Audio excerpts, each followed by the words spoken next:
Good morning. Today, I, Shagun Kumari, And I'm Vikash Kumar. from Holy Cross School, Bokaro Steel City, Jharkhand, are here to present our project based on the theme Environment and Sustainability. The title of the project is Algae, Secret Weapon for Green Energy. And the purpose of our project is to produce biofuel from green algae. Here we have taken a reservoir in which industrial water is there, and along with it we have put threads of green algae, and then it is moved from the transparent pipes to the omega structure.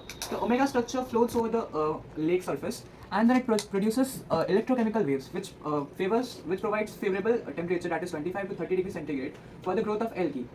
Also, because of the transparent pipes used in the omega structure, the sunlight is passed through it, and in the presence of carbon dioxide, it produces oxygen during process of photosynthesis. Also, because of the industrial water waste that is in the container, it contains magnesium, nitrogen, phosphorus, and all other elements which favors the algae to grow. Within the span of 2 weeks, the algae is fully grown, and then it is filtered out in a container in the filtration tank. And because in the filtration tank we put N-hexane and baking soda, that is this one, in the ratio 10:1:1, where 10th ratio is the algae, 1 ratio is the N-hexane, and 1 ratio is the baking soda.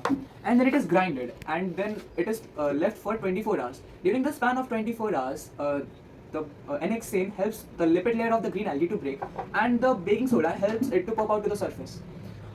Then after that, after the sedimentation process, we do the decantation process. Because of the decantation process, the biofuel is separated out, and from 500 gram of algae, we produce 50 ml of biofuel.